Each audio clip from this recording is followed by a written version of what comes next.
వెతుక్కున్నా. Thank you. అందరికీ నమస్కారం. సమయం చాలా తక్కువగా ఉంది, 2 నిమిషాలు మాట్లాడతా. సో ఈ సభ ద్వారా మనం ఫస్ట్ చేయాల్సిన తీర్మానం ఏంటంటే, ఫర్దర్ గా మనం ఏం జరిగినా, ఇట్లాంటివి ఏం జరిగినా కూడా ఇమ్మీడియట్ గా మనం యాక్షన్ లోకి దిగడానికి ఒక ప్రణాళిక ఈ సమావేశం తర్వాత రూపొందించాల్సిన అవసరం ఉంది. ఒక టీమ్ ఆర్ సంథింగ్ ఇమ్మీడియట్ గా డీజీపీని కలవడమో ఆర్ కన్సర్న్ డిపార్ట్మెంట్ ఆఫీసర్స్ ని కలవడానికి తక్షణమే మనం ఏం యాక్షన్ లోకి దిగాలన్నది ఒక ప్రణాళిక రూపొందించాలి ఇట్లాంటి వచ్చినప్పుడు. సో ఆ నిర్ణయం మనం తీసుకోవాల్సిన అవసరం ఉంది. సో ఈ ట్రోల్స్ విషయానికి వస్తే కొన్నిసార్లు ఇవన్నీ సర్వసాధారణమే అని వదిలేయాల్సిన పరిస్థితే మాలాంటి వాళ్ళకైతే కనబడుతున్నది. ఫర్ ఎగ్జాంపుల్, మేము ఇప్పుడు పవన్ కళ్యాణ్ కోడిచెరువు కబ్జా విషయం మేము బయటకు తీసుకొచ్చినప్పుడు ఆయన బెంగళూరు కోర్టుకు వెళ్ళి ఒక ఆర్డర్ తెచ్చుకున్నాడు. ఇక్కడ లేదట కోర్టు, బెంగళూరు దాకా పోయింది ఆయన. బెంగళూరు పోయి మళ్ళీ మా ఏ ఛానల్ పేరు కూడా ప్రస్తావించకుండా మెటా అనే సంస్థకి నోటీసులు ఇప్పించి, సో ఆ సంస్థని పార్టీగా చేసి ఒక ఆర్డర్ తెచ్చుకున్నాడు. ఏమని అంటే, ఇక ఈ ఫలానా వీడియోలన్నీ డిలీట్ చేయాలని. ఏముంది ఆ వీడియోలో అంటే ఆయన చేసిన కబ్జా భాగవతం అంతా అందులోకి వచ్చేసింది. మరి చేయాల్సింది ఏంటి? బాధ్యత గల లీడరు, నువ్వు ఈ చెరువు నేను కబ్జా చేయలేదు, నేను డబ్బులు పెట్టుకున్నా, ఇది నా భూమి అని నువ్వు అవసరమైతే గ్రౌండ్ లోకి వెళ్ళి చూపించే ప్రయత్నం చేయాలి.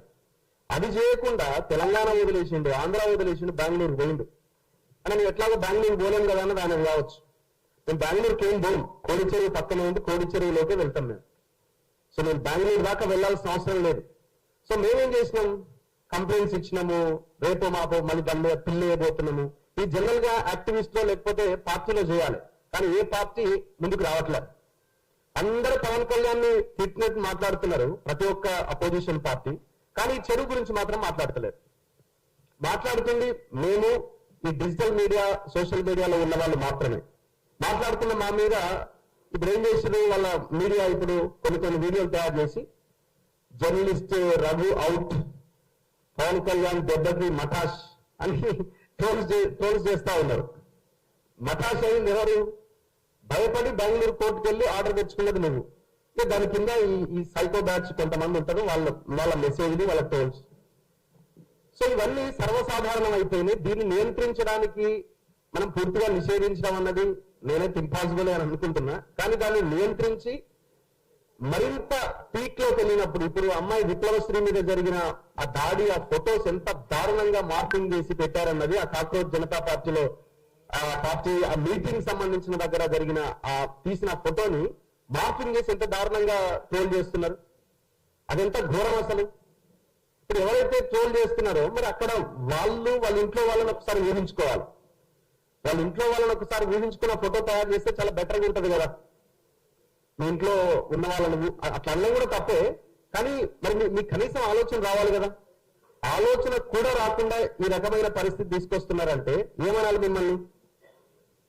ఇది ఎక్కడ స్టార్ట్ అయిందంటే, ఈ పొలిటికల్ లీడర్లని హీరోలుగా ఎప్పుడైతే చూస్తున్నారో వాళ్ళు బాధ్యత గల, వాళ్ళకి ఇచ్చిన బాధ్యతను వాళ్ళు నెరవేరుస్తున్నారు. వాళ్ళని ఎప్పుడైతే వీళ్ళు లీడర్లు కాదు, వీళ్ళు రాజకీయ నాయకులు కాదు, వీళ్ళు సేవకులు కాదు, వీళ్ళు హీరోలు అని ఎప్పుడైతే చూస్తున్నారో ఆ సైకోయిజంలోకి వెళ్ళిపోతున్నారు. సో ఇది చాలా ప్రమాదం. ఈ పార్టీలు కూడా అట్లా పెంచి పోషిస్తున్నాయి. జనరల్ గా ఈ ట్రోల్ చేసే బ్యాచ్ ఎవరు? మన ఈ మీటింగ్ పెట్టుకోగానే మనల్ని అందరంటారు వీళ్ళంతా లెఫ్టిస్ట్లే బాబు, ఇందులో విరాట్ అలీ ఉన్నాడు, ఇంకో ఆయన ఉన్నాడు, వీళ్ళంతా లెఫ్టిస్టులు అని ఒక స్టాంప్ వేస్తారు. ఇది అయిపోగానే ఆల్రెడీ ట్రోల్ స్టార్ట్ అయిపోతాయి. అసలు లెఫ్ట్ ఏంది, రైట్ ఏంది? మాకు రైట్ సైడ్ లెఫ్ట్ సైడ్ తెలుసు, ఇంకే సైడ్ తెలియదు మాకు, అంటే ఇంకే యాంగిల్ తెలియదు మాకు. సో మనిషి కష్టాల్లో ఉన్నాడు, ప్రభుత్వాలు ఏం చేస్తున్నాయి, ఒక జర్నలిస్ట్ కి అది మాత్రమే ఉంటుంది తప్ప లెఫ్ట్ రైట్ ఏంది? రైట్ వింగ్ లో ఉన్న వాళ్ళ కష్టాలు పడరు. ఇప్పుడు కాదు, ఒక హనుమాన్ విగ్రహం 3 ముక్కలు చేస్తే మేమే కదా పోయి రిపోర్ట్ చేసింది. 700 ఏళ్ల కింద శివాలయాన్ని కూల్ చేస్తే మేమే కదా వెళ్ళి రిపోర్ట్ చేసింది. మీరేం చేశారు? మీరు ఒక కాంగ్రెస్ లీడరు హనుమాన్ టెంపుల్ ని కూల్చేసి, రియల్ ఎస్టేట్ ఎక్కడ రంజిత్ రెడ్డి కూల్చేస్తే ఈ దొంగ లీడర్లు అంటే 25 కోట్లు విన్నారు. పొద్దున లేస్తే మళ్ళీ ఇదే మాట్లాడతారు. 25 crores లిటరల్ గా. ఇది నేను చెప్తున్న మాట కాదు, మళ్ళీ వాళ్ళ అంటే అదే ధర్మం కోసం కొట్లాడుతున్న ఇంకొక సంఘం ఏదైతే ఉందో వాళ్ళే వచ్చి ఆరోపణ చేసి నా స్టూడియోలో వీళ్ళకి 25 కోట్లు తిన్నారన్న జర మాట్లాడండి, మళ్ళీ మన దగ్గరికి వచ్చారు. అందులో ఫోన్ చేస్తే ఆయన ఒక ఆయన స్వామీజీ మాట్లాడిన అవును నిజమే తిన్నారు, ఆయన 5 కోట్లు తీసుకుని నేను 5 కోట్లు తీసుకున్నాను లైవ్ చెప్పింది. మరి ఎక్కడ పోతున్నది? మీరే గుడి పేరుతోని 25 కోట్లు మింగిన తర్వాత ఏం సమాధానం చెప్తారు? రామానాయుడు స్టూడియో దగ్గర మేము పోయిన ఏ ప్లేస్ కైనా మీరు వచ్చేదా? దాన్ని రాజకీయంగా వాడుకోవడం తప్ప మేము చేస్తున్న ఇంకొకటి ఏమంటున్నారు? ఫాతిమా కాలేజ్ దగ్గర పోయినా అరే బాబు పోయింది నేనే, వీడియోలు చేసింది నేనే, అడుగుతున్నది కూడా నేనే. మళ్ళీ మొన్న రీసెంట్ గా మీరు ఎవరు ఆయన ఖమ్మం కేసుకు సంబంధించి దాని గురించి మాట్లాడినవా? పొద్దున్న లేస్తే మాట్లాడుతున్నాం, మార్నింగ్ 7 o'clock ఆ వీడియో స్టార్ట్ చేసింది ఇంకా వీళ్ళు ఎదురుగులేకపోయింటారు అప్పటికి. అని మాట్లాడినవా? అది ఎందుకు మాట్లాడలే? అరే వీడియో ఉన్న చూడరాని మళ్ళీ మనం చెప్పుకోవాల్సిన పరిస్థితి వస్తున్నది. అంతే, దాన్ని మళ్ళీ మనం చెప్పుకోవాల్సి వస్తున్నది. అరే ఇవన్నీ 5-6 వీడియోలు ఉన్నాయి కదా అంటే లేదు నువ్వు చేయలే. మరి కళ్ళు ఏమైపోయినాయి, ఎట్టిపోతున్నాయి? మళ్ళీ నేను ఎలా ఏడింది అని అడిగితే అగో నన్ను బూతులు తిట్టి నేను బీసీని మళ్ళీ స్టార్ట్ చేస్తున్నారు. అసలు ఏంది మీ ఆలోచన? అసలు ఎంత దారుణంగా తయారయ్యారంటే అంత దారుణంగా తయారయ్యారు. సో కొన్నిసార్లు ఇది కామెడీ అనిపిస్తుంటది.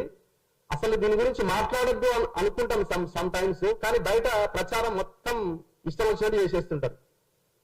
ఇప్పుడు నేను చెప్పిన పవన్ కళ్యాణ్ జర్నలిస్ట్ రఘు అవుట్ మఠాష్ అని పెట్టిండేవాడు.